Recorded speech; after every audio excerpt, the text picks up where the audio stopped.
Добра вечер, почитувани гледачи. Време е за новата работна недела, прва емисија од истата работна недела на Заспи. Ако можеш, јас сум Драга Милосављевиќ, колегата Горан Мамировски, ќе го забележите од мојата десна страна, подготвен како и секогаш, како пушка. А вечера во нашето студио, како што е ред за почеток на новата недела, нов гостин, нов барем во нашата емисија, чина ми прв пат во нашата телевизија, во Алфа, значи, младиот политиколог Иво Рангеловиќ. Добра вечер. Добра вечер и благодарност до вас за поканата. Се надевам дека нема да биде и последен пат, нели? Да, за почеток само да кажеме дека ќе видиме, не може да тврдиш, ќе видиме, може ќе има конфликт, имам некое чувство дека ќе има причини повторно да се појави. За млад човек да кажеме, 31-2 години прилика, човек што се школувал во странство, во САД и во Велика Британија, но човек што исклучително добро ја познава и домашната политичка сцена, веќе 7 години назад во Македонија, не планираш да заменеш, тоа вака е. Планот е да останам, па. Да, тоа е важно. И на трешната меѓутоа и меѓународните односи исто така одлично ги води, впрочем тоа имате завршено во САД. Токму така, да. Да. Ова најава намерно ја правиме веројатно за да ги подигнеме очекувањата, па ако Рангеловиќ отстапи од очекувањата ќе биде негова вина, не наша. Токму така. Да. За почеток сакам да спомнам нешто. Јас и Горан вчера имавме прилика, почитувани гледачи, да бидеме дел и прилика и чест, несомнено, да бидеме дел од одбележувањето на 80 годишнината од Холокаустот, односно депортацијата на македонските евреи во концентрациониот логор Треблинка, каде што, веројатно знаете, дури 98% од нив, конкретно 7144 евреи биле убиени, се спасиле одвај неколкумина. Имаше еден документарец токму таму каде што се представи една жена која што замислите се уште е жива, околу 90 на години има сега, тоаш била девојче од 7-8 години, која чисто од случајно се спасила затоа што во одреден момент успеала да се излече од монополот во Скопје, каде што биле сместени незините несреќни роднини и пријатели. Морам да признам, тамо беше речиси целиот државен врв, беа и представници на опозицијата, беше премиер, не беше председател. Добро, меѓутоа цела низа министри, амбасадори, потоа беше и имаше и странски амбасадори, особено представници на еврејската. Искам да бидам, Драган, те прекинам, не видов представници на ДУИ, не видов, не забележав. Седа Битичи, Маричич го видов, државниот секретар во МНР го видов. Но може би биле, а да не сме забележале. Не ги видовме во... Беа одржани неколку поздравни говори, ако така можам да ги наречам. Премиерот одржа еден говор, кој што се согласивме, вака јас и Горан, барем приводно, дека беше прилично избалансиран, во смисол не кажа нешто што може да се свати како гаф или како навреда или не знам, нешто по кое тој за жал е познат во периодот како стана премиер. Меѓутоа, она што беше поважно за нас беа настапите, говорите на представниците на еврејската заедница во Македонија, особено господинот Леви, Пепа Леви, Леви, председателот на еврејската заедница, и господинот Бейкер од светската еврејска заедница. Американската еврејска заедница, Ендрю Бейкер се вика, човекот кој што е алфа и омега, да речам, на еврејското движење, да речам, во САД, како да го наречам. Човек кој што долги години, повеќе пати бил во Скопје, тој е еден од луѓето кој што го поддржуваше музеот на Холокаустот и човек кој што има наистина сериозен збор во светот во се работи за еврејското прашање. И за тоа се работи именно, почитувани гледачи, одржа говори кои што во секоја нормална ситуација би биле просечни, тоа што би се очекувало. Кажа за несреќата на жртвите и кажа кој бил виновен за сето тоа. Без многу заобиколување, без многу индиректни пораки, туку напротив, бугарите дозволија, односно помогнаа бугарските фашистички власти во окупирана Македонија да бидат однесени несреќни 7144 луѓе во логори на смртта. Она што најмногу мене ми остави впечаток, Горан, беше тоа што господинот Беке рече дека во 2008 година бугарскиот председател можел и смеел и имал доблест да каже дека Бугарија може да се горде со спасувањето на околу 50.000 евреи од својата земја, од Бугарија, но никако не може да избегне од одговорноста за смртта на 7144 евреи од Македонија и уште неколку илјади од Тракија, па ако не се лажам и од Источна Србија. завршетокот на неговиот одговор беше може ли Бугарија и можеме ли воопшто да мислиме Бугарија да го каже тоа сега? Па, Драган убаво рече, во нормална држава тоа би биле нормални говори. Но во Македонија, која што за жал, ајде да не наречеме нормална држава, комплицирана држава, беше според мене дипломатска шлаканица за премиерот Ковачевски, кој што имаше еден говор каде што освен што повторуваше Република Северна 20 пати, другото сето тоа беше во рамки на некакви политички околности кои што ни ги гледаме со Бугарија. Немаше барање на вина, немаше посочување кој е виновник и што може би разбирливо и тоа не е ништо страшно. Но она што го направија Пепо Леви и Ендрю Бейкер во своите говори е голем дипломатски скандал. Настанот беше организација на владата. Практично. Сега не може да кажеме дека членовите на Европската заедница биле тамо гости, тие беа домаќини, се разбира. Меѓутоа Пепо Леви кажа дека доста е веќе соседите да не омаловажуваат и да не навредуваат. Мислеше општо на сите соседи, ја спомна подоцна и Украина, Русија, побара да запре војната тамо, меѓутоа јасно е дека збореше за Бугарија. Ендрю Бейкер, водечките личности во светското еврејство, беше многу подиректен и се прашањето е, да не раскажуваме сега многу работи да не чека гостинот, прашањето е дали премиерот Ковачевски ја разбра пораката од тоа што јас можев да го забележам, беше прилично вознемирен додека го слушаше, особено американскиот гостин. Тоа веројатно ќе го дознаеме во блиска иднина. Но Иво Рангеловиќ. Да прашаме, во Америка сте студирале тамо. Тамо во Америка нема проблеми како кај нас. Има поголеми. Со соседите има поголеми, да, но нема вакви, да речам, слични проблеми со Канада, со Мексико имаат сосем друг вид на проблеми околу дрога, мигранти и така натаму. Како би се чувствувал еден американски председател доколку гости на негов настан му укажат дека прави, ја би рекол, стравични грешки околу оценката на историјата, околу оценката на улогата на одредени сили. Повторно ќе речам, Ендрю Бейкер беше многу прецизен околу тоа дека нема дилема дека бугарската фашистичка окупација во Македонија е виновна за протерувањето од депортацијата и смртта на 7144 евреи. Како би се чувствувал американски председател? Би премолчал како Ковачевски или можеби би се извинил, можеби би реагирал, би дообјаснил нешто дека немаше никаква реакција? Знаете како, пред се еврејското лоби е исклучително силно во Соединетите американски држави, тука би го надоврзал и грчкото. Како една заедница евреите во Америка се навистина, ајде да кажеме, се избориле самите за една исклучително висока позиција во социјалното општество, па и во оној дел во економијата. И сметам дека било кој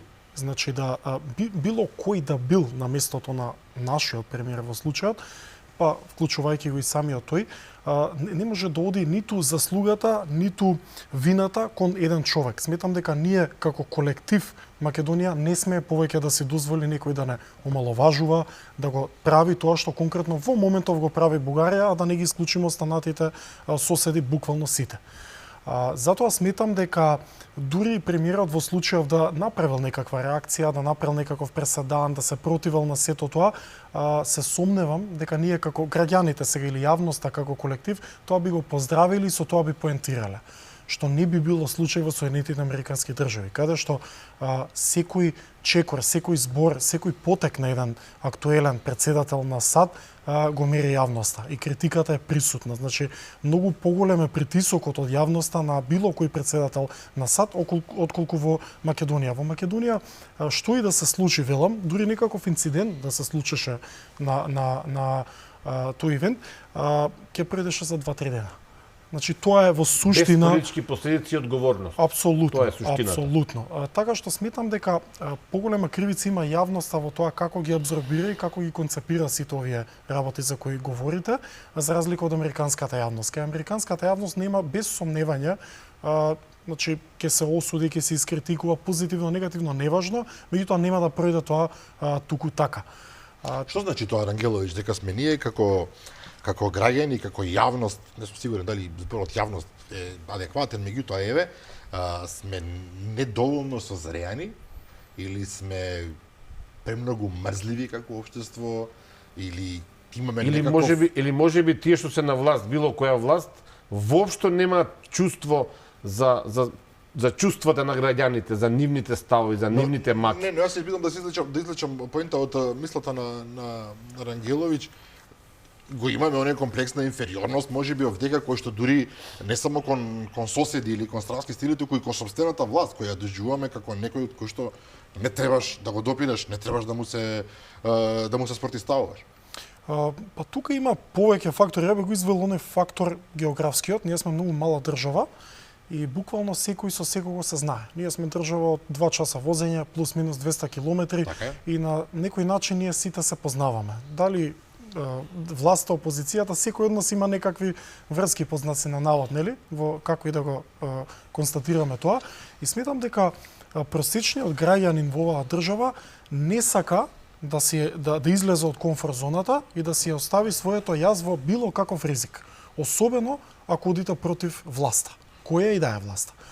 И тоа е делумно причина зашто секоја власт во Македонија во изминативе 30 на години манипулира со граѓаните на било кој начин. Значи делумно сме и ние криви, бидејќи власта сме самите ние, сите ние сме на некој начин. И затоа на протести излегуваат по 200 луѓе, оние што се најдиректно засегнати, другите ги гледаат бледо и викаат. Кој од нас би сакал да биде снимен, да биде виден на тие протести, да се пушти некаков муабет, нели, за нас да бидеме етаблирани во јавноста како некој и нешто. Тоа сметам дека е одамна. Дури ако ја погледнете и македонската историја, векови наназад, во различни сегменти тоа се случува. Значи, зборам сега за односот на македонското граѓанство кон некаква институција, кон некаква власт, дали било тоа окупација, неважно. За тоа се потребни нови генерации, млади генерации со поголема храброст кон да зграбчи, што се вели, нели, власта, да бидат поконструктивни, меѓутоа со начинот на кој функционира и денес младината, тука ќе заставам и сами од себе си, се плашам дека нема да дојде тоа баш брзо, бидејќи ние младите, ајде да речеме генерациите на транзицијата, се влеваше некоја надеж дека токму ние ќе бидеме тие кои ќе промениме нешто во општество, но се плашам дека сме огледало на нашите родители, па и на вашите генерации, немојте да ме разберете погрешно, но апсолутно не, миленијалците не влеваме ги ништо наследија ново. по неубаво генерациите X и Z, како беа веќе. Токму така, бидејќи мојата генерација го препишува неуспехот на оваа држава ради нели генерацијата на нашите родители и предци, и тоа е до некаде точно.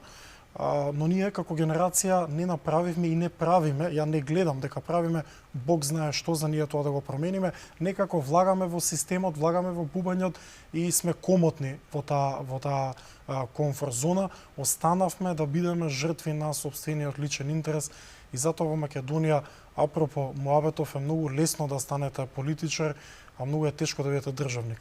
Да. Кој дозволите мене сега малку како не сум настрана тука, сум, но еден инцидент што се случи вчера од страна на една, според тоа што го има на нејзиниот Facebook профил, припадничка на бугарската етничка група, не знам како да ја наречам, бугарка не е навредливо. Се работи за Дорјана Христова, универзитетска професорка, многу е важно ова.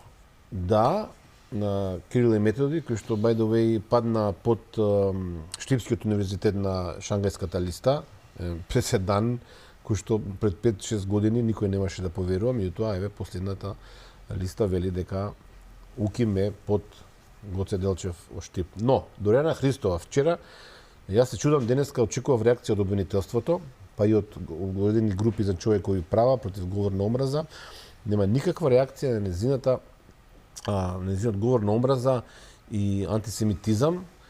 И сега ве прашувам вас двајца, вие сте припадници на српската заедница во Македонија, таа практично ве поистовети вас, евреите во Македонија и србите со нацистите.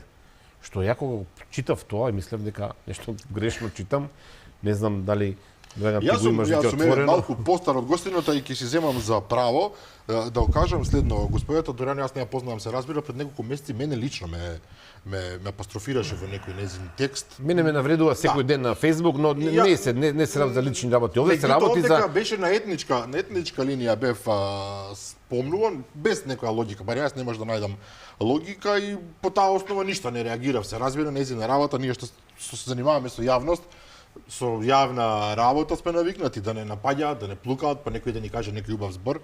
Меѓутоа, добро, ова што се случи пред 2-3 дена, написот на господата универзитетска професорка е навистина фрападно. Вели се чини намерно, најбрутално. Евреите и србите во С Македонија не дозволуваат македонска интеграција во ЕУ, зашто планираат токму таа да биде единствен нивен посет. Целта им е да не експлоатираат и окупираат заедно со србите, нас македонците, македонските бугари и албанците или да не иселат. Понатаму води некаков текст во кој што се спомнува македонскиот евреин Садикарио, што кажал и така натаму. И она што беше најневеројатно во цела ова, за мене гротесна говоранција, кај што се спомнува Југовина, југокомунисти и така натаму, завршува со евреите се исмеваат со Европската Унија, па затоа заедно се треба да го контактираме меѓународното право и зашто Израел веќе преминува во препознатлива дизлоцирана окупаторска земја на која некој ќе мора да ја пресуди. Јас прво слушам човек на универзитетски професор во Македонија отворено да се заканува на државата Израел со уништување. На државата Израел, која што е пријателска, Драган, која што е важна. ја би го разбрал тоа, сега се извинувам на Ангелови, би го разбрал тоа кога одите против држава. Човек против држава и некако го разбира. Меѓутоа, Но србофобијата да ги и осуди сите евреи, неверојатно. малку во Македонија останати.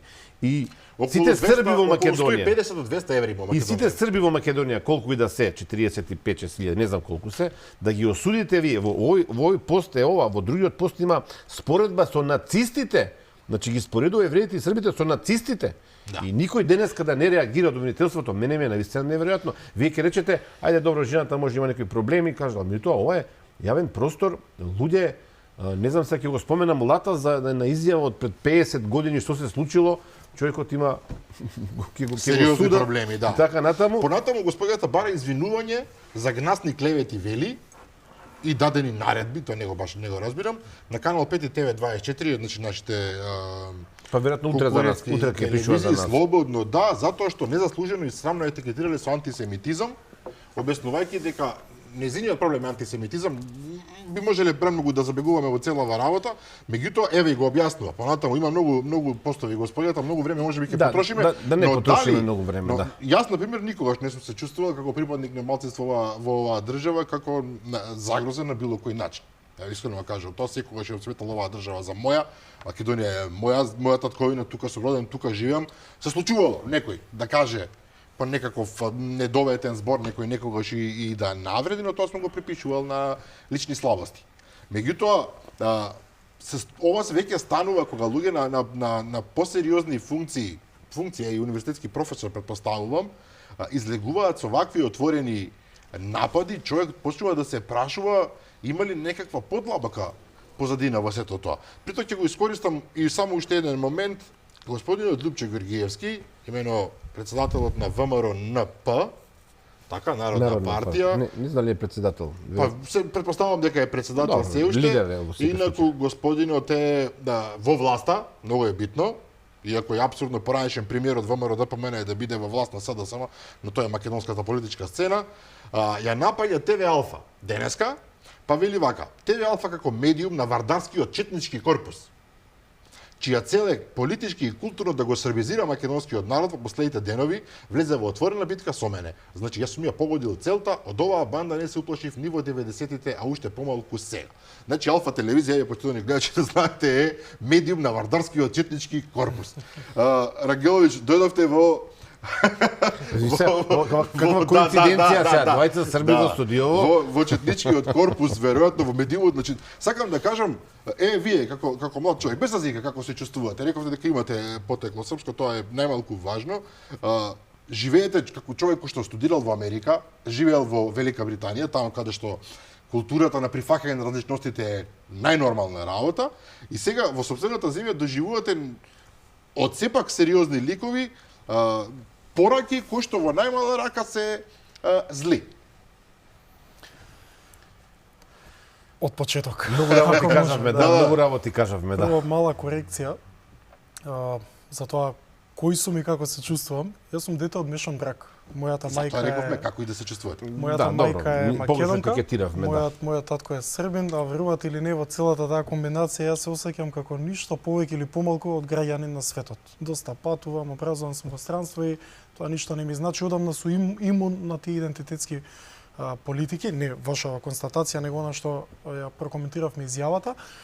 Така што, знаејќи го ова, можам само да констатирам дека судирот на бугарското и на српското влијание во Македонија е од првиот ден на нашата независност и трае до ден денес. Тие препукувања помеѓу Белград и Софија многу често се случуваат во контекст на Македонија. Ниту една од тие земји не е цвеќе за мирисање кон нас. Меѓутоа, во моментов, пошто е актуелна Бугарија, може да коментираме за било која земја, сметам дека официјалната политика што ја води и тој ревизионизам бугарската политика, по втор пат ги убива овие луѓе, конкретно евреите. Значи, не е во ред за починати лица, на начин на кој се починати, ние да правиме ревизии на тие настани за кои светот веќе се соочил со таа вистина и сметам дека во 21. век една од најголемите цивилизацијски дострели на било која нација е да се соочи со минатото. И тука нема ништо страшно. Кога можеше Вили Бранд да клекне на колена и да се извини, можеме сите, нели, не па Бугарија. Јас сум убеден, јас исклучително многу го почитувам бугарскиот народ и уживам кога сум во Софија. Не сум бил во многу градови во Бугарија, меѓутоа Софија ми е така еден прекрасен град и јас сум уверен дека мнозинството на граѓани во Софија, не знам за Бугарија, не се сложуваат со официјалниот став на Бугарската академија на науки, на Бугарското собрание и Бугарската актуелна влада. И сметам дека добар дел од бугарските граѓани сакаат добри односи со Македонија. Дури би направил една паралела со руската јавност во однос на Украина. Јас сум убеден дека руската популација во просек е во добри односи и има добри намери кон украинскиот народ и обратно. Бидејќи тоа се толку блиски народи, да не речам и поблиски од македонците и бугарите, по точка разно. Така што сметам дека во моментов двете општества, и македонското и бугарското, во нашава ситуација, се само инструментализирани, се изманипулирани за нормално политички цели. И најмалиот заеднички содржател на политиката е секогаш интересот, значи кој да е на власт. И затоа ми е жал за ваквите изјави кои доаѓаат од професорска фела, и сметам дека значи, еве, Бугарија е членка на Европската унија. Доколку вие сте професор во членка на Европска унија, ја меѓу другото сум и работел во британскиот парламент и знам што значи да сте вие одговорен на функција во една земја од Европската унија. Секоја изјава што ќе ја даете, секој текст што ќе го напишете, мора да биде во полза на било кое општество, во полза на светот. Значи мора да сносите да. Ваквите изјави никому не помагаат, особено не на Бугарија како земја. И би завршил со тоа што би рекол дека најмалце и треба во ситуацијава на Бугарија да влезе во било каков конфликт со Израел. Да. Само да кажам уште нешто, оваа емисија и Алфа како медиум, јас мислам дека и сите медиуми во Македонија, можеби со ретки исклучоци, апсолутно никогаш немале ништо против бугарскиот народ. Напротив, моето лично мислење исто така како вашето, дека се многу забавни. Имаат изворен хумор, јас бугарскиот хумор буквално го обожавам. Меѓутоа овдека ние зборувавме за лица од Македонија. Лјупчо Георгиевски не е било кој. Ај оваа госпоѓа Дорјана и така, иако универзитетски професор. Лјупчо Георгиевски има вака или онака горан место во историјата на Македонија. Да, какво место ќе си процени историјата, ќе си процени, тоа е негово право, но јас кога ја спомнав господјава, воопшто немам намера, кога спомнав обвинител, немам никаков личен интерес, ниту пак некаква емоција да жената биде гонета од обвинители, знам точно како се функционира со обвинители, меѓутоа проблемот е овде во неказнивоста на ваквите инциденти. Ние порано и честопати со некои политичари кога разговараме од сите политички партии, вие со тој Џамбаски, со тој Каракачанов, со тој, не знам, претходно председатели, такви вакви, демек оставете ги нека зборат. И од тоа оставање да зборат, ние дојдеме во ситуација да секој да не кажам човек, граѓанин, излегува во јавноста и шири дезинформации прво, значи што велите вие ревизијата, секој си прави ревизија собствена, а Бугарија си има своја државна ревизионистичка политика и така натаму и така натаму. Но една работа ќе ми дозволите само да кажам што е многу важна во ситуацијата околу антисемитизмот. Во Македонија во кривичниот законник нема дело антисемитизам, нема дело негирање на Холокауст. Тоа го разбравме вчера во разговор со луѓето што беа присутни, дел од луѓето што беа присутни на 80 години од добрежувањето на Холокаустот на македонските евреи. Таков предлог на владата има поднесено уште пред 6-7 години, можеби 8 години, и никој не сака да го спроведе. Да, во законот има кривични дела кои што може да ги казнат овие работи, говор на омраз и така натаму, но и тоа македонските власти и овие сегашните и претходните не успеале во кривичниот законник да стават дело антисемитизам и негирање на Холокауст, што би било многу добра основа да се елиминираат сите овакви труења на јавност. Ова е труење на јавноста според мене свесно. Господјата може би има и некои лични проблеми, меѓутоа, според тоа што го гледам тамо фотографија на незиниот профил, јасно е дека таа е нечија продолжена рака според мене. Ако мисли дека лажа, може да се соочиме на суд, нели ќе ја чекаме да реагира. Да. Рангеловиќ, вие сте коментатор, рековме и на надворешните и на внатрешните прилики. Актуелната политичка ситуација во Македонија е повеќе од компликувана, тоа е јасно, борба за власт по секоја цена, односно за останување на власт. Јас вака би заклучил. Горан пред малку пред почетокот на емисијата спомна дека Дуи најавила нешто дека наскоро премиер албанец ќе добие Македонија. Бујар Османи во својство на координатор на, значи не на председавач со ОПСЕ, една од најважните светски брекол, европски брекол и светски организации за безбедност, нели ОПСЕ. Тој денеска беше вечера во чај, разговарал со граѓаните на некаков партиски митинг на Дуи, каде што рекол дека за неколку месеци Македонија ќе добие премиер албанец. Ова, ако го разбираме добро, е најава за избори. Оние 100 дена. Да, тоа е прежинската влада предвидува дека во последните 100 дена ќе има премиер. Договорот Дуи и СДСМ беше да биде тоа албанец, нели, да не биде македонец или некој друг. Но тука има се неколку работи. Прашање за Рангеловиќ. Едната работа е дека Бујар Османи веќе најавува дека ќе има избори годинава, иако Ковачевски постојано вели дека нема да има избори оваа година, ќе има редовни избори. А втората работа и сценарио за кој што претходно јас во една прилика кажав, дека можеби Дуи ќе добие премиер многу подолго време од 100 дена. Дека може да добие и 9 месеци, може да добие и 12 месеци, 6 месеци. Сега не знам колку сте запознати со овие варијанти, меѓутоа можно ли е да има сепак на крајот на денот избори оваа година, иако Ковачевски убеден дека нема да има избори. Ова е како гром од ведро небо. Ковачевски најавуваше ќе биде премиер од 2030 година, а сега одеднаш Бујар Османи вели ние ќе го смениме Ковачевски. Де факто тоа е. Насловот на мојот одговор е дека во Македонија се е можно. Сега поведено тоа, сметам дека конфигурацијата на македонската политичка сцена некаде порамковниот договор е таква да секоја партија од македонскиот блок која ќе победи мора нешто да даде, да жртвува, нели, за да кон албанскиот блок за да формира влада. И сметам дека оваа траекторија оди само во една насока. Се повеќе се дава. Значи ако ја пратите, нели, од рамковниот договор па навака формирањето на секоја влада и функционирањето и обстојувањето на секоја влада да кажеме хендикепирана е заложник во нишката на таа етничката политика.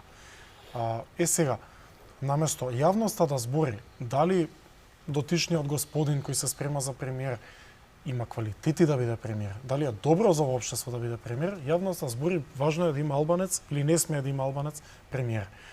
Секогаш јавноста и тука пред се ги ставам партиите, погрешно ја димензионираат политиката.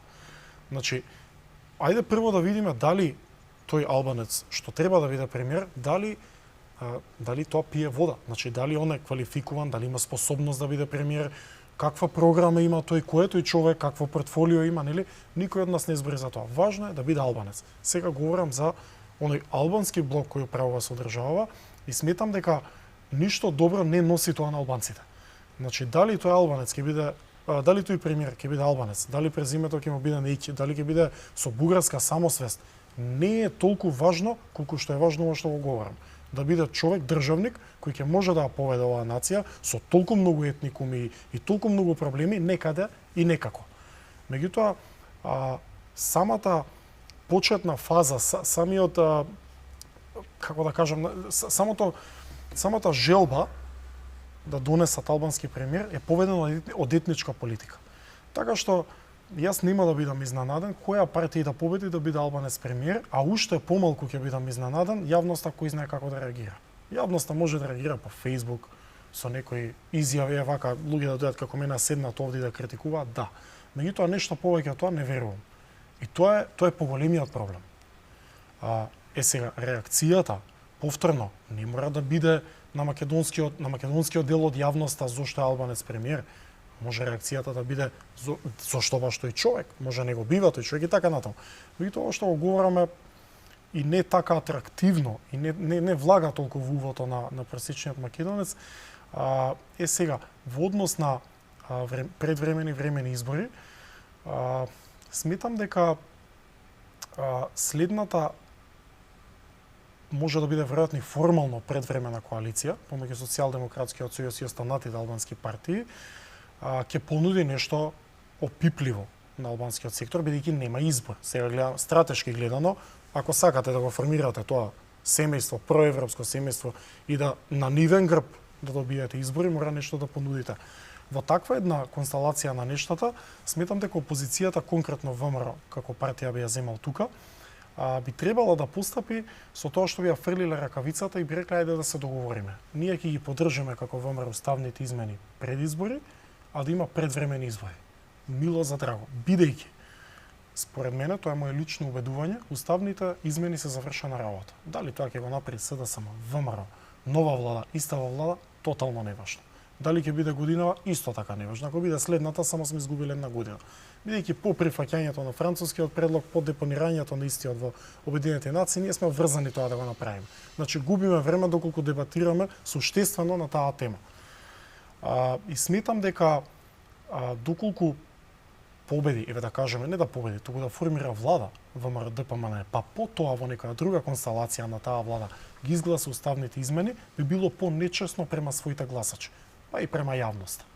Бидејќи сега е моментот, ВМРО ДПМН го знаева многу подобро од мене и од вас, дека уставните измени ќе мора да ги изгласа. Тоа е моje лично убедување, не сакам да го наметнам. Да, се разбира.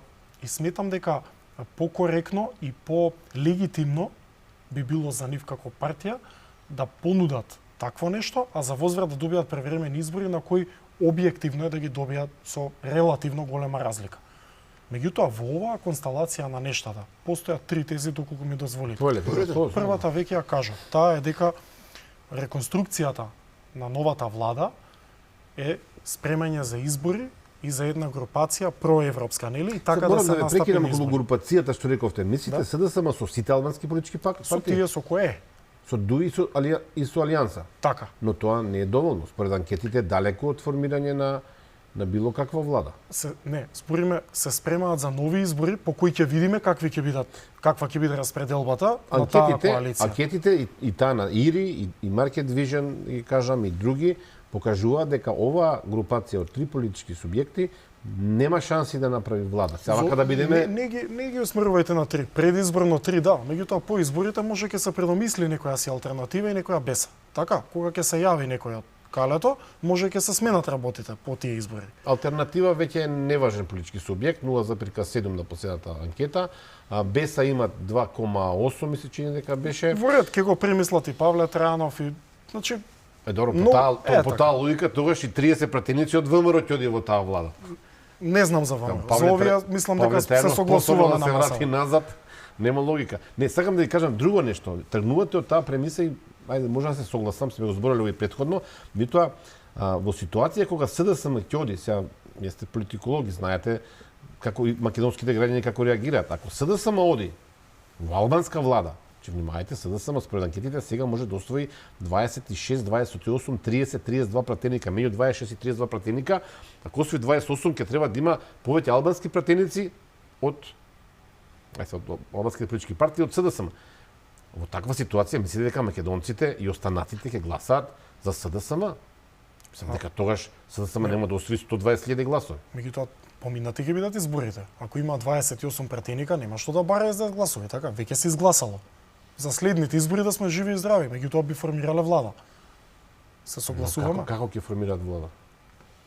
Позади премисата на проевропска коалиција. Зар нема вие доволно, тоа сметате сакам да дека ви е кажам. важно? Ќе видиме дали ќе нема доволно по изборите. Не знаеме, може да шпекулираме, така? Не, ама Сега си сега разговараме. не се разбираме. Ајде. Ако СДСМ оди на избори Да. со сите албански политички Ама партии, сега само оди на избори со сите албански партии. Не со сите, со тие со кои јавно кажува, ете излезе алтернатива, така? Меѓутоа ви самите констатиравте дека таа е маргинален веќе политички чинител. Значи и да е и да не е неважно. Останува СДСМ со тие што се важни и оди на избори. добро. Така или не? Да, Е сега, никој од нас на масава не знае што ќе се случи, какви ќе бидат резултатите. Може да останеме до наутро и да дискутираме. Така, така сега. е. Меѓутоа, факт е дека ако СДСМ оди со поголем број албански политички субјекти, ќе изгуби голем дел од македонците и останатите. А што му значи тоа на СДСМ, ако знае дека свесно ако оди без нив ќе изгуби власта? Но, сакам да ви Еве кажам, вие да сте председател на СДСМ, што би направиле? Сакам Би да се ви кажам. откажале од власта или би влегле со Не. албанците да останете? Ама тоа сакам да ви кажам, не се разбираме. И да влезат со албанците, Да. со ДУИ со алијанса, нема да има доволно известно е тоа. Немој да бидете убеден во тоа. Немој да бидете убеден, али тоа е само моје мислење. Видите, во секој сега, случај, ќе што е освојат многу поважно помалку, од ова? ќе освојат многу помалку гласови од ВМРО на било кои избори наредни. СДСМ, да, коалицијата Да. не знам, ќе видиме. Овие избори, оваа коалиција не знам дали ќе освои помалку гласови од ВМРО. Немој да бидете убеден. Ама, во ова. еве, СДСМ, да. Еве рака. Меѓутоа, како коалиција не сум убеден. Тоа е едната работа. Втората работа. Овие избори, како никогаш до сега, неважно е кој каква програма има. Така. Неважно е дали сте про-ЕУ или анти-ЕУ, ќе дојдеме и на тоа зошто. Неважно е што мислите за сите останати теми кои се случуваат инфлација, колку што е важен коалицискиот потенцијал на било која партија. Тука прелива чашата. Коалицискиот потенцијал. Тој е единствен спас за СДСМ да формира следен влада и единствен ризик на ВМРО да не формира. Бидејќи ВМРО глава за глава би требало да ги добие изборите кога би биле помеѓу ВМРО и СДСМ. Меѓутоа и кога ќе ги добие треба да формира влада. Значи, стратегијата на СДСМ во моментов со формирање на коалицијата е да го намали коалицискиот потенцијал на ВМРО во однос на албанските партии. И тоа е сламката за спасување, тоа е апсолутно легитимно. Дали ќе успее ќе видиме. Легитимно е, но дали мислите дека таа коалиција би била дефинитивно пред почетокот на изборите официализирана, буквално како коалиција на, не знам, СДСМ, ДУИ и Не Алијанса, сум сигурен во заеднички тоа, настап? но неформално ќе биде проевропска коалиција предизборна. Неформално може да биде, да излезат на ист митинг, на иста кампања, да го повикаат народот. Мислите дека тоа го поништува, ја поништува можноста ВМРО ДПМН утре за утре да излезе, да влезе во коалиција постизборна со некоја од албанските партии, од ДУИ? Дефинитивно го намалува можноста. Нормално дека постои можност. Тоа е една работа. Втората работа, затоа го велам тоа, бидејќи доколку, нели, јас би бил, ајде сега, ако може да се дозволам председател на ВМРО ДПМН, јас преби ги прифатил сега уставните измени за да не влезам во таков ризик. Да утре и да победам, не можам да формирам видовте ли влада. последната анкета на Think не знам како се викаше, го заборив името сега, Think Tank некој македонски, не е важно, релевантен во секој случај, го заборив името. 80% од македонците се против влезот на бугарите во уставот. 65% од сите граѓани, внимајте, тука имате по 15-20% од албанците и од останатите роми, срби, турци, власи, бошњаци, да не заборавам некој, се против влезот. Во таква ситуација е само политичко самоубиство да прифати ВМРО ДПМН, па дури да не направи влада. Замислите што ќе се случи ако ВМРО ДПМН има 53-55 пратеника и сите албански партии и СДСМ влезат во влада и имаат 61 пратеник, затоа што ќе има таму и други политички партии кои што ќе освојат по неколку пратеника. Левица, Димитриевски, градоначалникот на Куманово. Значи, како ќе функционира таа влада, еве Да не забораваме Беса. Да не забораваме Беса, да. Која што, еве, според Гостинот вели, може и таа да влезе во таа И ако сега, со СДСМ. ајде, е во добри односи со ВМРО ДПМН. Подобре Па- него со еве, да речеме, оштра конкуренција, оштар ривал на овој влад, сакам да ја кажам, невозможно е да ја да сум сега велите, јас сум председател на ВМРО, ја да сум председател на ВМРО, ќе одам на таа варијанта, нека направи уште еднаш кога се да станувала со 61 пратеник.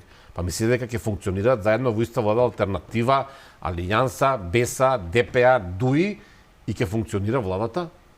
Па сега се заедно. Нема, сега збориме за сите политички партии. Збориме и за БЕСА, и за алтернатива, и за ДПА. За релевантните, така. Па добро сега. Кога ги велиме релевантни, кои имаат политичко тежиште. До вчера Алијанса за албанците смртен противник им беше ДУИ, сега седа заедно. И заради тоа сега губат од својот рейтинг. Но тоа многу зборува тоа многу зборува. Меѓутоа и македонските партии не се подобри ништо во тоа. И СДСМ кога беше во опозиција, ДУИ беше најлош, сега прават влада со нив. ВМРО до вчера имаше влада, сега ДУИ е најлош. Значи македонските партии не се ништо подобри во тоа. Една само работа не заборавам, без разлика, според мене, како ќе испаднат тие избори во распределбата на пратениците, сметам дека во ниедна варијанта нема да, како да го кажам, ова да не бидам погрешно сватен, нема да биде на ниту една влада, на ниту еден мандатар дозволено да формира коалициона влада со левица. Значи, Тоа е теза се надевам ќе ме разберете и вие јавноста. Го слушаме тоа. Во тој дел, да. Во однос на анкетите и јавното мислење. Македонците можеби се во мнозинство против ЕУ ако направите анкета. Не, мислам дека не се. Може се, може не се. Меѓутоа, ќе намалуваме и тоа се уште се некаде 60%. Ако тргнеме од анкетите, зошто не направиме анкета, што мислат македонските граѓани, дали треба било која македонска партија да формира коалиција со албанска партија? Предпоставам 90% ќе кажат не сакаме. И сега треба, ако 90% кажат не сакаме, сега ние не може да го земеме тоа мислење и да правиме држава врз база на тоа мислење. Тоа е веќе апсолвирано прашање. Македонците тоа го знаат дека тоа е политичка реалност, иако во законот нигде не пишува дека мора со албанска политичка партија, но тоа е веќе апсолвирано прашање кое што функционира од 91 година, така? Првата влада ПДП беше во таа влада. Не знам што ви подразбира абсолвирано прашање, знам, меѓутоа не се согласувам дека треба да биде абсолвирано прашање. Не постои прашање во политиката кое треба да го ставиме ад акта и да го ставиме под тепих, пошто така е. За све треба да збориме. Не кажам дека во јавноста веќе е зошто да не формира влада со босанци, евреи, срби? Со сите па во владата и секогаш има. Уставот не усмерува да коалицираме со албанска партија, така? Меѓу редови. Не би рекол. Уставот нема точка каде што нема точка каде што вели дека мора да има некаква албанска или турска или ромска или српска или бошњачка партија. Нема такво нешто. Изборите многу со ракавици, но добро. Не е со ракавици, многу сум директен, мислам дека сум многу јасен. Од собствена волја македонските партии формираат. Не, од политичка потреба, не може да функционира. Немате стабилна влада, изборни единици. Немате стабилна влада ако немате албанска политичка партија. Не сеќаваме 2006-2008 година ДПА имаше. Затоа што системот е така поставен. И граѓаните го знаат дека изборните единици се така скроени. Ке се сетите на референдум. Така е. Доаѓа време за реклами. Баш само најубавото драга не прекинувам. Сакав да го потпрашам Рангеловиќ, дали вие се асоцирате бидејќи рековте дадовте еден пример дека граѓаните во одредени околности би биле против и на пример македонска да мора со албанска партија да коалицира за да формира влада, дали се тоа асоцирате на изјавите на премиерот од пред неколку дена, кај што прилично експлицитно рече дека и не е толку важно што мислат граѓаните, затоа што ако сме ги слушале граѓаните, сега немаше да има рамковен договор, немаше да има преспански договор, немаше да има договор со Бугарија и така натаму. Мислите дека е тоа државнички? Не знам дали е државнички, али постои некоја реалност во тоа. И тука можам да извлечам многу паралели. Еве еден пример кој прв ми доаѓа на ум. Не анкета да правите од некој си пол, од некој си базен, туку да правите анкета од 100% од населението. Мислите дека руското општество сака да оди во војна со Украина? Се разбира дека не сака. Па зошто Путин оди во војна? Оди против волјата на руското општество. Значи некои политики не може, точно е дека не може, не некои, многу политики не може да ги кроите врз база на тоа. Не постои македонец кој ќе гласаше за рамковниот договор. Па на масава сите сметаме дека можеби требало да се потпиша, така? И како што вие велите, го категоризирате како абсолвирано прашање. Ама можеби 100% од народот ќе гласаше против. Значи, политиката е таква каква што е, не е баш најчиста и праксата кажува дека не секогаш се ослонувате на тоа што мисли јавноста, бидејќи јавноста многу брзо, во зависно од тоа како е изманипулирана за жал, може да го смени мислењето. Па за некои работи тешко Еве, ги менја. еве, Уште конкретно. едно прашање само. До пред 10 години да имаш референдум дали да влезат бугарите во уставот, не знам дали ќе гласаш македонскиот народ против. Не до пред 10, до пред 4 Три дена. години, до пред 4 години, Да. до 2017 година додека не почнаа овие сериозни проблеми. Растеглива категорија е јавното мнение, барем во Македонија, па би рекол и во светот. Но добро, низа чекори лоши од страна на Софија кои што не предизвика да се случува. Апсолутно. Една хипотетичка ситуација, но во исто време не е толку нереална. ВМРО ДПМН има 61 пратеник, може да направи влада. Без албански партнер. Ако не сака да влезе некој албански партнер, кој што рековте ВМРО може преска. да има 80 пратеници, без албански партнер влада нема да направи. Бидејќи да формирате влада во Македонија, треба да идете на баци рака некаде, така? И некоја меѓународна заедница да ви дозволи тоа да го направите. Сега, ја барем морам да кажам пред јавност како функционираат работите. Апсолутно, и ви благодарам што сте искрен, но зборуваме во контекст на тоа дека секои избори главната политичка македонска партија дава нешто повеќе на албанскиот партнер. Да. И сега вие имате 61, 62 пратеници, на пример. Некоја партија од албанскиот блок ви бара нешто повеќе, вие нема потреба да давате. Имате доволен број пратеници да правите влада. Комплицирано, се согласувам Има дека логика во тоа што го говорите. ќе одиме на нови избори. Па така ќе освои ВМРО добиме 65 пратеника. Ме разбирате? Ако со таква игра, ја затоа ви велам, верите ви да сум лидер на ВМРО. Ја да сум лидер на ВМРО, ќе одам намерно на такво сценарио за да направам 66 пратеника. Ме разбирате, затоа што кога ги ставите сите на една страна албански партии и СДСМ, вие уништувате СДСМ и СДСМ го знае ова. Сум разговарал со многу луѓе од Да, таму. меѓутоа поентата на добивање на избори не е да го уништите СДСМ, туку да направите нешто од држава.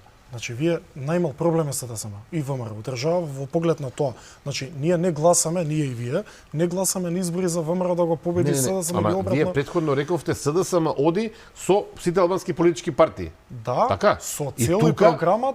И тука Сега, дали е вели, тоа така или не, за да да го води уништи државата- ВМРО да не може да направи Не, влада. не, ја не реков така. Не, ама да не може да направи влада, тоа е уништување политичко. Не, они Така. да добијат владата, не да го уништат ВМРО, туку да формираат влада и да останат на власт. Позади премисата дека ја носат држава кон Европа. А Кој што е лажна премиса, тука ми се чини Оставам дека на вас. Меѓутоа, ВМРО ДПМН е во ситуацијава зад каква премиса оди? Против уставните измени.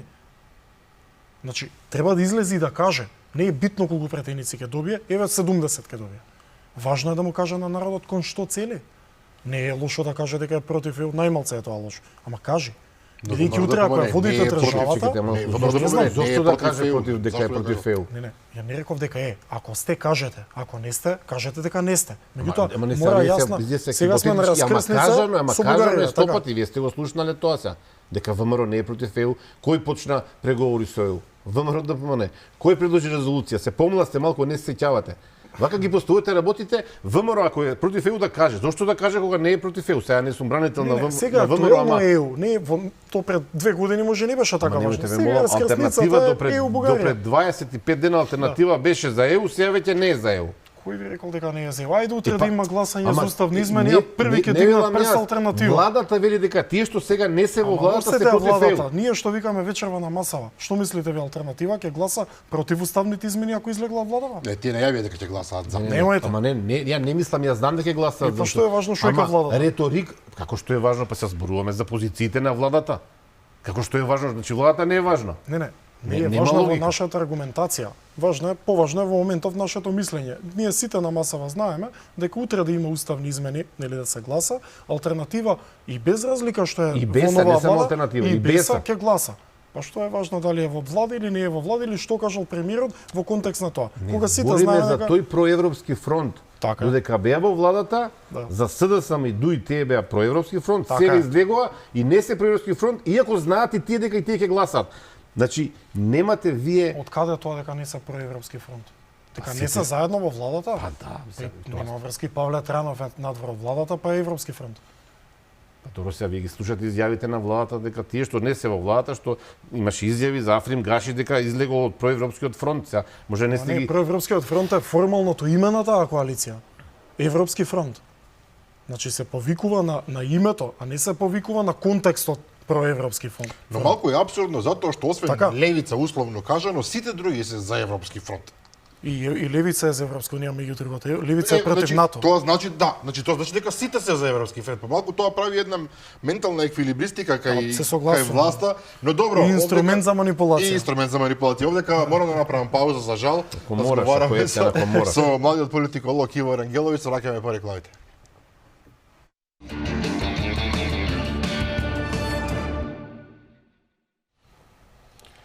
Назад во студиото на Заспи ако можеш, вечера со младиот политиколог Иво Рангеловиќ. Прилично интересна дебата се разви, морам да признам, разговаравме за внатрешните политички релации во Македонија, сега е предложил во вториот и пократок дел нешто за надвор, иако само да кажам, во четврток доаѓа Жозе Борел во Македонија, 2 дена ќе седи. Јас лично не очекувам дека кој знае што ќе има од таа негова посета, но добро, да ќе оставиме, ќе покаже времето. Вие завршивте, рековте, студии на 2 факултети. Извинувам, можете прегнам само да го заокружиме во последниот дел. Ќе немаме време, Ќе немаме време, многу важен момент. Во законот за влада околу премиер Албанец, што е клучна тема денеска, се извинувам. Добро.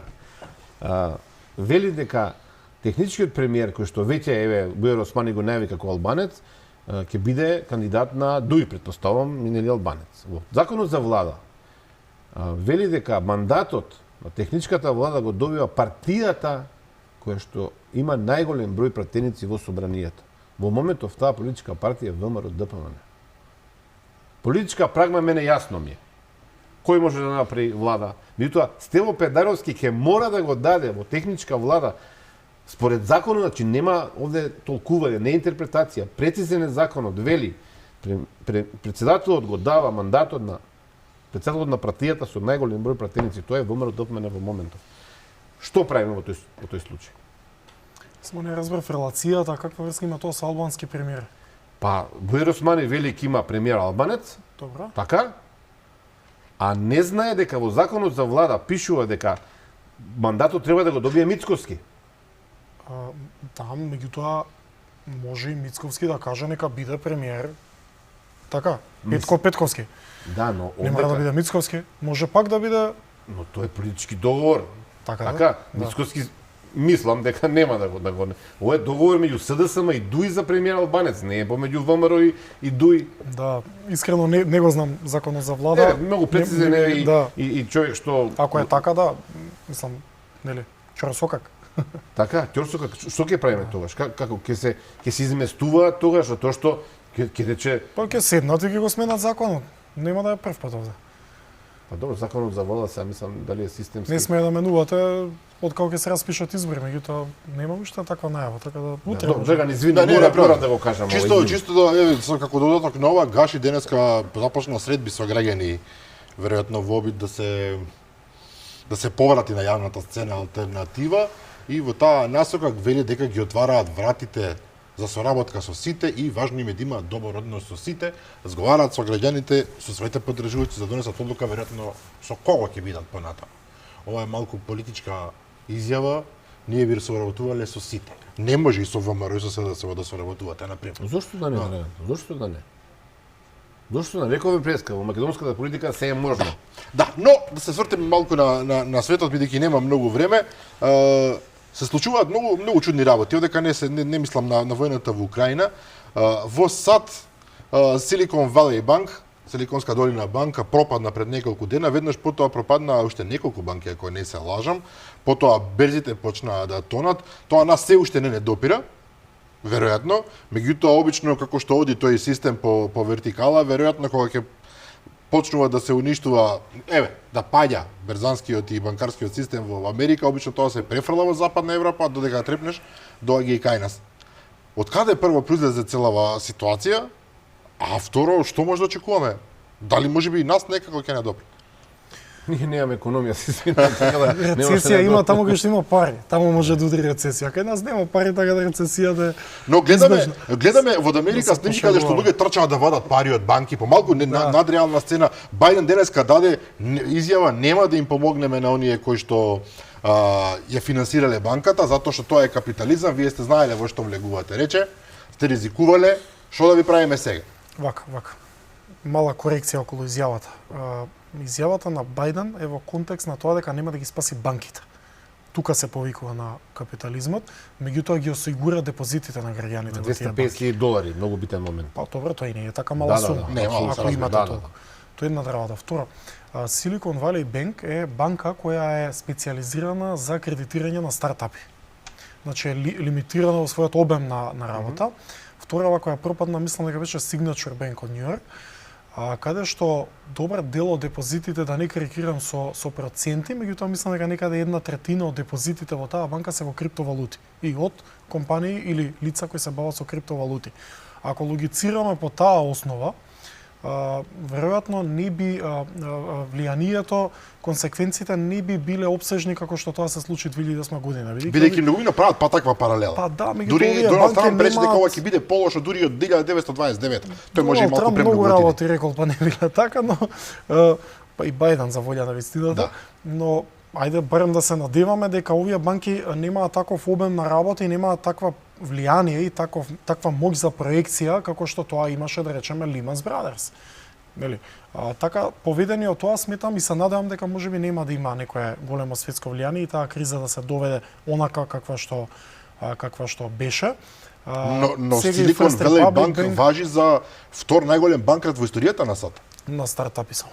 Само на стартап. Добро. Можеби кај нас тоа и поинаку се преведува. Од JP Morgan, Chase Bank, тоа се конгломерати на банки Претпоставам кои дека финансираат држави. Нема споредба, да. Нема споредба. се сосема. Значи сметате дека тоа не би можело да се Тоа е мое мислење, не можам да тврдам, меѓутоа од она што може да го оформам, да си дозволам да оформам мислење, сметам дека нема да има таква. Тоа значи спиралата на опасност нема да дојде до нас. Не, само да потсетам, нели? при падот на Lehman Brothers хипотекарната криза во 2008 година Тоа беше беше само сосем друг Да. друга причина Добро за да таа се објасни ова, заради криза, да. така, Стравот. сосема друга, пред 400.000 станови куќи тамо пропадна за краток период, затоа ја велат, ја нарекуваат хипотекарна криза, нели? Американскиот конгрес даде $740 милиарди за поддршка на сите тие засегнати банки, не знам, Тоа е класична интервенција во економијата, Да, нетипична да. за За Америка, и апсолутно. за без капиталистички разлика општества, да. што Америка е 3,2 квадри задолжена, Конгресот ќе одлучи да даде 1000 Плюс уште милиарди, колку што треба. ќе се Тоа спасат се уште луѓето. може. Но Големи економии со големи пари може се, како велиш Така е. Олаф Шолц, како вели, ние сме богата држава, Ни ќе се издржиме може, да. секоја криза, нема Но, проблем. од друга страна, се случува нешто многу интересно на светската сцена, втора работа, имено Кина успеа да ги седне на заедничка маса и не само да ги седне на заедничка маса, туку да ги натера да се договорат Иран и Саудитска Арабија. Нешто што САД и другите западни демократии се обидуваат долго време, меѓутоа воопшто не успеа. Вака се чини дека Кина тоа го направи за 5 минути. Се договорија, ги обновија дипломатските односи, се договорија дека веќе меѓу себе нема да се напаѓаат, се работи за закрвени непријатели и за објективно многу моќни земји. Токму така, само да надополниме пред јавноста дека тоа се две земји кои имаат исклучително различни религиски афилијации. Така, едните се едните шиите, другите се ето сунити. така, и се регионални сили во тој дел од светот. И да не испуштим уште една работа, овој процес кој трае, во кој Кина посредува, меѓутоа 24/7 во тој процес Саудитска Арабија даваше извештаи кон Вашингтон за што преговара и како преговара. Точно е дека Пекинг се наметна и успеа во тоа како алтернативна доминантна сила во тој дел од светот да го реши овој проблем кој трае повеќе од 7-8 години. Претходно имаа какви такви дипломатски односи овие две земји. Потоа дојде одна рапна војна, да. Добро. Токму така. Меѓутоа сметам дека и понатаму Соединетите Американски држави во тој дел од светот остануваат гарант на безбедноста, на трговијата со оружје и нивното присуство на воени бази, што Кина го нема во тој дел од светот, доволно кажува до каде би можела Кина да оди со низиното проектирање на влијание, барем во тој дел од светот. Меѓутоа, во секој случај ова е за поздрав, бидејќи помирувањето помеѓу Саудитска Арабија и Иран многу земји ќе спаси. Прв, мислам дека најголем бенефит ќе има војната во Јемен. Каде што стотици илјади луѓе гинат, да не забораваме, да. Второ, мислам дека Либан многу полесно ќе формира влада со сите проблеми кои ги има, Хезболах нели поддржани од Иран и така натаму. Трето, исто мислам дека полесно ќе се одвиваат работите и во Сирија. Единствен кој губи најмногу во целата ситуација е Израел, бидејќи враќањето на Нетањаху на власт, меѓу другото, јас би рекол во основа се базираше дека тој ќе биде човекот кој ќе спроведе дипломатски односи помеѓу Израел и Саудиска Арабија и со тоа ќе формира една антииранска коалиција. Но тоа се чини да паѓа во вода. Тоа паѓа во. И Нетањаху овие денови дава сериозни изјави дека нема да дозволи Иран да направи нуклеарно оружје, иако тврди дека е на практично на недели од тука сметам и дека американците замижа на кинеското посредство и на оваа коалиција, помирување помеѓу Иран и Саудиска Арабија, за да му покаже на Нетањаху дека доколку Израел не ја добие, значи Израел тоа што го прави во моментов е нетипично за било која демократија, не па за Израел. Значи конкретно што го прави Нетањаху, која лично го сметам за авторитарен лик во политиката, значи пробува својата обвинителство што го гони и така натаму со евентуално изгласување на новиот законник, политиката да стави рака на правната власт во Израел, да му покаже на еден начин на Нетањаху кој е кој во светот, дека Америка раководи со Израел, а не Израел со Америка. Како што некои веруваат. Да, само уште додавка кратка, во исто време паралелно со овие процеси, САД ја замолува Кина да комуницира со Украина и да ја каже дека нема да извезува оружје во Русија. Во меѓувреме Кина за еден од своите министри за одбрана, да, е човек кој што тесно соработувал со Русија околу и кој што е санкциониран од Америка. Санкција заради соработка околу со Русија за оружје. Прилично компликувана ситуација. Да, и уште една работа сакам да кажам, ама ме прекини се. Заборави веќе. Прилично компликувана се да го завршиме со Русија, Украина и овој судир на световите практично. Гледаш тамо простор, еве на ти, гледаш простор Ангеловиќ тамо во скора иднина, макар и најава за помирување, особено кога гледаме дека во Бахмут се, да употребам пежоративен израз, се масакрираат едни со други без запирање. Кога и да е тоа, да не шпекулираме со тајмингот, сметам дека, не сметам, него фактографијата кажува дека секоја војна завршува на маса. Значи, секогаш дипломатијата решава било како воен спорт, така ќе заврши и ова, ќе видиме кој повеќе ќе извлече во таа полза. Оно што мене ми е лично жал, а тоа е мојата теза од самиот почеток на војната, ја бев во Украина некаде 2 недели пред да почне војната. Навистина? Да. Јануари некаде, значи. Да. И сметам дека најголема жртва на оваа војна покрај очигледната колатерала, а тоа е Украина, ќе биде не руската политика или Путин, туку рускиот народ, за жал. Бидејќи после оваа војна јутре да се заврши, ќе биде исклучително тешко во светот да сте русин. Без разлика дали сте против Путин, против војната за, вие ќе бидете дискриминирани во западната сфера на влијание, во западниот свет, за жал ќе повторам. И сметам дека поголема грешка на Путин е таа, отколку политичко-стратешката агенда која има со таа инвазија врз Украина, бидејќи во заложништво го става рускиот народ, наместо да се воспостави некаква интеграција на својот народ. Џабе ви ако добиете војната, ако светот не ве сака, особено не вашиот народ. И уште една работа, денеска кинеската телевизија вчера поточно објави една мапа, државната кинеска телевизија објавила мапа од Русија, на која што се прикажува како би се распределиле териториите на Русија доколку се распадне Русија на Путин. И таму имате Монголија, зема голем дел, Казахстан, Украина, Кина, огромен дел. Да, и самата Руска Федерација во конвенционалните граници има, мислам дека повеќе етникуми од било која земја во светот. Добро се работи за земја од 17,5 милиони километри квадратни, да не забораваме. Игор Ангеловиќ, благодариме за гостувањето, верувам дека ќе имаме и повторна прилика. Благодарам за поканата и се надевам дека уживавте и вие и јавноста. Да, благодарим уште еднаш. Поштовани гледачи, тоа беше се за вечера, утре во 15 часот стандардно репризато издание, утре вечер повторно ви се јавуваме јас Игор Амировски во 22 часот и 30 минути. Имајте пријатна ноќ.